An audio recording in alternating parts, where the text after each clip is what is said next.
Praise the Lord. आप सबको प्रभु यीशु मसीह में जय मसीह की। और बहनों भाइयों, आज हम बात करेंगे सुसमाचार के प्रचार की। और जैसा कि हम सभी लोग जानते हैं कि प्रभु यीशु मसीह ने अपने अंतिम समय में अपने चेलों को, जैसा कि मत्ती की पुस्तक में एकदम लास्ट में आया है 28वें अध्याय में, कि प्रभु यीशु मसीह ने चेलों से कहा, जाओ सब जाति के लोगों को चेला बनाओ, उन्हें पिता पुत्र और पवित्र आत्मा के नाम से बपतिस्मा दो, और जो बातें मैंने तुम्हें मानना सिखाई वो उनको सिखाओ। अर्थात उन्होंने एक महान आदेश दिया जिसको हम लोग ग्रेट कमीशन के नाम से जानते हैं। सारे संसार में वो ग्रेट कमीशन के नाम से प्रसिद्ध है। यानी प्रभु यीशु मसीह ने जो परमेश्वर के राज्य का प्रचार किया, उस कार्य को अपने बलिदान के बाद आगे बढ़ाने के लिए अपने चेलों को ये जिम्मेदारी सौंपी।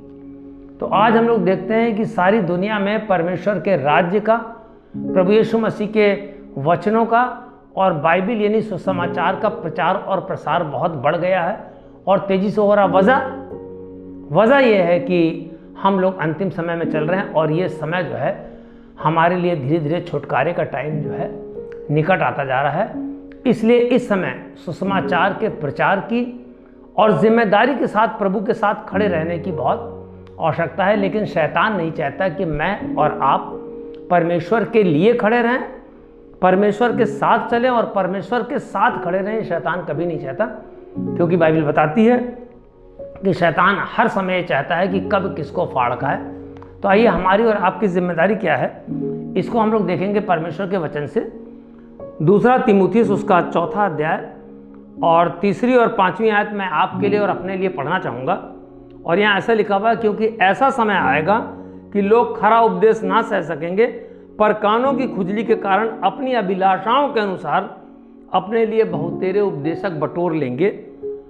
अपनी अभिलाषाओं के अनुसार यानी जब हम लोग यूट्यूब या कहीं पर वचन भी सुनते हैं तो हम लोग देखते हैं कि ये वाला प्रचारक अच्छा बोल रही है, मतलब अपने लिए अलग अलग उपदेशक हमने अपनी अभिलाषाओं के अनुसार, अपनी चॉइस के अनुसार और अपनी इच्छा के अनुसार चुन लिए हैं। लेकिन बाइबल बताती है कि जो भी उपदेश तीमुथियुस की पुस्तक में लिखा हुआ है सुसमाचार से हट के है, वो समझ लिए गलत उपदेश है और वही कल्ट है। तो परमेश्वर का वचन यहाँ पर बता रहा है कि हम लोगों ने कान की खुजली के कारण अपनी अभिलाषाओं के अनुसार बहुतेरे उपदेशक बटोर लेंगे, पर लेकिन मेरे और आपके लिए क्या रहा, 5वीं आयत में लिखा, पर तू सब बातों में सावधान रह, दुख उठा, सुसमाचार का काम कर और अपनी सेवा को पूरा कर। जैसे पौलुस ने कहा था कि मैं अपनी दौड़ को अच्छी तरीके से पूरा कर सकूं, इसके लिए वो प्रार्थना करता। दौड़ को पूरा करना यानी प्रभु की सेवा को अपने मृत्यु तक पूरा करना। तो बाइबल यहाँ मुझे और आपको पता है, दुख उठाना। पौलुस ने दुख उठाया, पतरस ने दुख उठाया, हम लोग देखते हैं कितने पास्टर्स ने दुख उठाया। आप लोग देखते हैं कि संसार में कितनी जगहों पे पास्टर्स को मार दिया गया। हम लोग देखते हैं किस तरीके से चर्च को जला दिया गया, प्रभु के आराधनालयों को तोड़ दिया गया। हम लोग इसराइल में भी देखते हैं कि मंदिर को कितनी बार जो है नुकसान पहुंचाया गया। तो ये सब क्या है, सताव। और परमेश्वर इस सताव में भी चाहता है कि मैं और आप दृढ़ विश्वास के साथ उसके साथ खड़े रहें, क्योंकि बाइबल बताती है, पहला पतरस उसका 5वां अध्याय और 8वीं और 9वीं आयत में ऐसे लिखा हुआ है, सचेत हो यानी सावधान रहो और जागते रहो, क्योंकि तुम्हारा विरोधी शैतान गरजने वाले सिंह की नाई इस खोज में रहता है कि कब किसको फाड़ खाए। इसलिए विश्वास में दृढ़ होकर और यह जानकर उसका सामना करो कि तुम्हारे भाई जो संसार में हैं ऐसे ही दुख भुगत रहे हैं।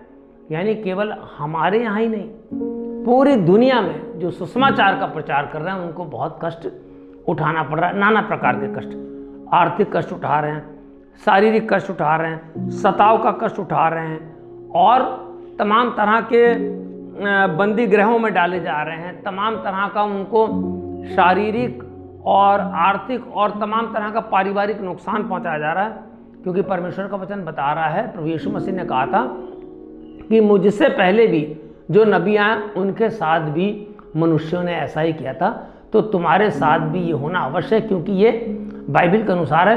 फिर भी परमेश्वर चाहता है कि इन कठिन परिस्थितियों में कौन है जो उसके साथ उसके झंडे को लेकर खड़ा रहेगा। इसलिए बाइबल का आज ये वचन मुझे और आपको ये बताना चाहता है कि मैं और आप परमेश्वर के सामने स्थिरता से खड़े रहें। कैसे खड़े रहेंगे? इसके लिए भी परमेश्वर के वचन में दिया हुआ है। इफिसियों की पुस्तक उसका 6 अध्याय 13वीं आयत हमें बताती है, लिखा हुआ है, इसलिए परमेश्वर के सारे हथियार बांध लो कि तुम बुरे दिन में सामना कर सको और सब कुछ पूरा करके स्थिर रह सको। स्थिर माने स्टैंड कर सको, अपने विश्वास पे स्टैंड कर सको। और बाइबल बताती है सारे हथियार बांध लो। वो हथियार क्या है? हथियार हमारे हैं कि हमको सच्चाई से अपनी कमर कस लेना। सच्चाई का मतलब है कि हमको इस बात की कमर कस लेना है कि हम परमेश्वर के वचन को बिना मिलावट के सत्यता के साथ प्रचार करने से कभी भी विमुख नहीं होंगे।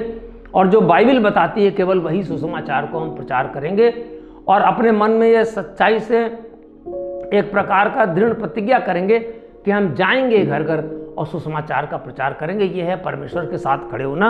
और लिखा हुआ है धार्मिकता की झिलम पहनकर। धार्मिकता की झिलम पहनने का मतलब है कि हम किस तरीके से अपने आप को जब धार्मिक बनाएंगे तभी हम दूसरों को शिक्षा दे सकते हैं, अदरवाइज हम झूठे उपदेशक कहलाएंगे। और बाइबल बताती है कि पाँव में मेल मिलाप के जूते पहनकर सुसमाचार का प्रचार करो। मेल मिलाप के जूते, मेल मिलाप के जूते से मतलब यह है कि आपके पाँव यदि कहीं भी जाएं तो लोगों के बीच में मेल मिलाप कराएं। अगर किसी का किसी से विरोध है, परिवार में किसी का विरोध है, किसी परिवार में जब आप जा रहे हो देख रहे हैं पति पत्नी या बच्चों में विरोध है, तो आप कोशिश करें कि मेल मिलाप कराएं, क्योंकि परमेश्वर का वचन है कहता है कि धन्य है वे जो मेल मिलाप कराते हैं, क्योंकि वो परमेश्वर के पुत्र कहलाएंगे। तो बहनों भाइयों, परमेश्वर का वचन मुझे और आपको ये शिक्षा देता है कि किस तरीके से हम लोग परमेश्वर के साथ स्थिर होकर खड़े हो सकते हैं। आप देखेंगे जब परिस्थितियाँ कठिन होती हैं मेरी और आपकी, तो उस समय प्रभु के साथ स्थिर खड़े रहने में आप तभी खड़े रह सकते हैं जब प्रभु पर पूरा भरोसा रखें, अपने भरोसे को डिगने न दें।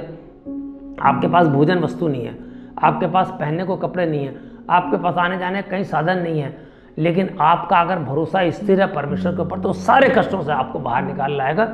जैसे उसने अय्यूब को निकाल लिया, जैसे उसने अन्य दूसरे लोगों को निकाल लिया, जैसे कि उसने बड़ी बड़ी बीमारियों से तमाम लोगों को चंगाई दे दी, जैसे उसने राजा हिजकिय्याह की आयु को बढ़ा दिया। और हम लोग देखते हैं कि अपने सामर्थ्य पर कभी कभी हम लोग भरोसा रखते हैं कि मैं ये कर सकता हूँ, मैं वो कर सकता हूँ। नहीं, यदि आप प्रचारक हैं और यदि आप प्रभु के साथ स्थिर होकर खड़े हुए हैं तो आप परमेश्वर की सामर्थ्य पर भरोसा रखें, अपनी योग्यता पर नहीं। ये परमेश्वर के वचन के अनुसार है। और लिखा हुआ है प्रार्थना में बने रहें। काय में बने रहें? प्रार्थना में। परमेश्वर ने कहा था कि जागते रहो, प्रार्थना करो कि तुम परीक्षा में ना पढ़ो। जागते रहोगा ये मतलब नहीं कि हम रात को सोए ना, प्रार्थना में बने रहें, डेली प्रार्थना करें। आप आजकल आप देख रहे होंगे जैसा कि इतना लड़ाइयाँ चल रही हैं और तमाम संसार में अशांति फैली हुई है, तमाम चर्चेज में प्रार्थना हो रही, तमाम घरों में प्रार्थना हो रही, तमाम कलीसियाओं में प्रार्थना हो रही। लोग अपनी इंडिविजुअल प्रार्थना में प्रभु से शांति के लिए अनुरोध करें। ये भी एक प्रकार से परमेश्वर के साथ स्थिर होकर खड़े रहने का मौका है। तो बाइबल का आज ये वचन, आज का ये संदेश मुझे और आपको बताता है कि हम परमेश्वर के साथ खड़े रहें, भरोसा रखें, विश्वास करें और परमेश्वर को ही अपना दृढ़ गढ़ माने।